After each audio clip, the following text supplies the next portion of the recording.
Bonjour à tous, j'espère que vous allez bien. On se retrouve aujourd'hui pour un nouveau vlog. Je vous prépare une petite surprise en fin de vidéo. Malheureusement, ce n'est pas une bonne surprise. Comme vous le savez, il y a un protocole qui est sorti très récemment pour les autotuneurs. Ça nous permettait de faire les derniers Renault Trafic qui étaient très problématiques avec les calculateurs SID 321. Mais également les derniers Renault Essence, à savoir les 1 litre et 1 litre 3 TCE. Donc malheureusement, on en a eu deux cette semaine, dont une que j'ai gardée pour vous faire une petite vidéo.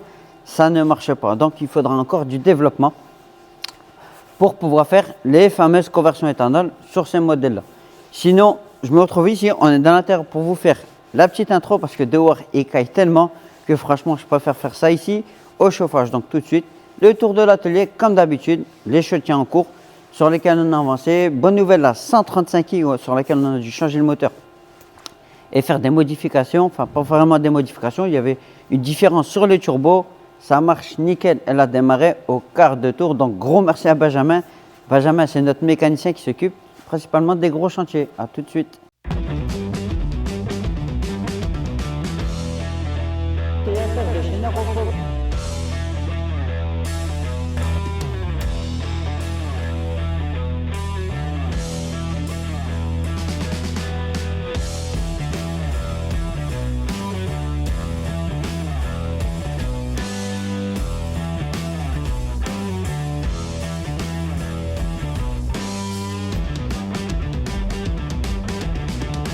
À la prochaine.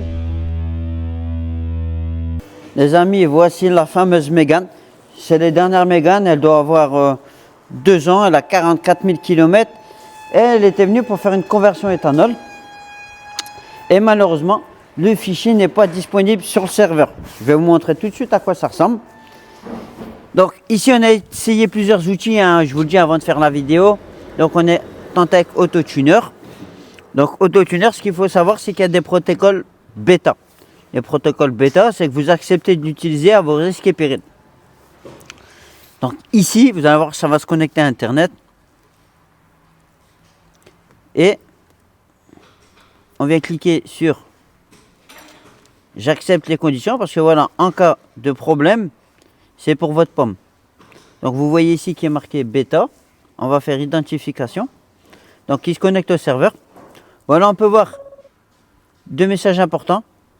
Donc, je fais non parce qu'on l'a déjà fait. C'est si vous souhaitez être informé le jour où le fichier est dispo, il vous informe par email que le fichier est dispo. Parce que là, on est sur une lecture virtuelle. Donc, 2 informations très importantes. On peut voir ici la batterie est faible. C'est normal, on a fait des petits essais avant. La température moteur. Et surtout, voilà, the original data for this virtual read is not available. Nous sommes au courant des fichiers originaux manquants, ils seront ajoutés dès que possible.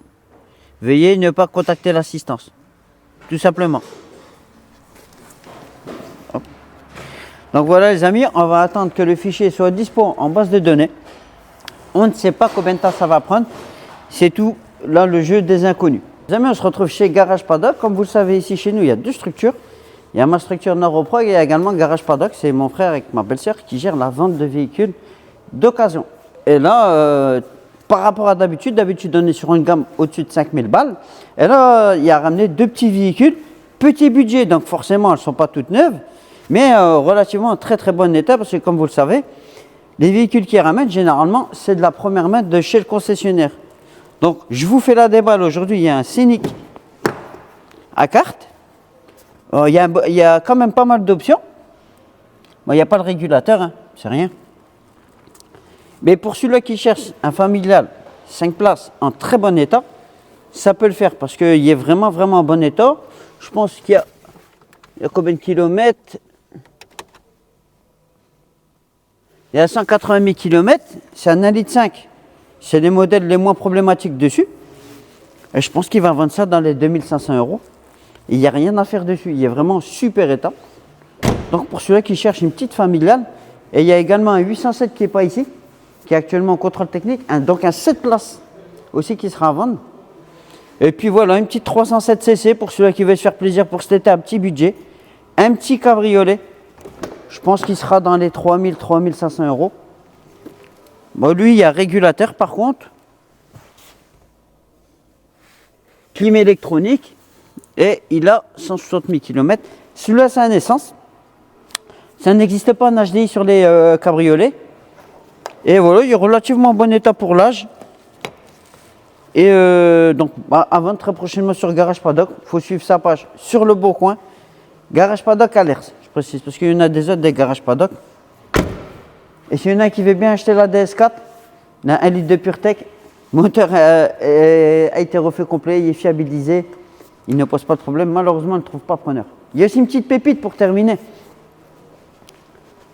Alors là, ça c'est pour les connaisseurs.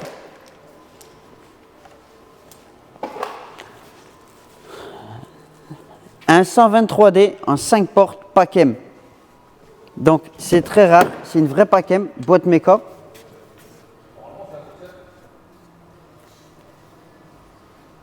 Donc 204 chevaux, biturbo. C'est des voitures, il y en a pratiquement plus sur le marché, hein, on n'en voit plus des 123D. Elle sera à vendre aux environs de 10 000 €. C'est pas cher pour ce que c'est, parce que ça reste un modèle rare. Bon, c'est pas une voiture de collection, mais celui qui veut se faire plaisir, un petit budget, ça reste une petite sportive qui marche relativement bien. Donc elle sera à vendre aux alentours de 10 000 balles. Et là, tout de suite, on va continuer avec le tour de l'atelier. Comme vous le savez, on fait aussi également de l'entretien, on ne fait pas que des remplacements moteurs. Là, on est sur une Porsche Panamera. Alors celui-là aussi, particularité, c'est un diesel. Alors les Panamera, pendant un moment donné, Porsche avait arrêté de les produire en diesel. Hein. Et là, ils ont repris une seule année. Les diesels, c'est le V8, il marche très très fort. Donc ici, c'est entretien avec les freins. Sinon, rien de particulier, ça reste bon, moi j'aime bien. C'est une très très belle voiture. Et donc, gros entretien, tout ça. Ici, on a le moteur de la 135i.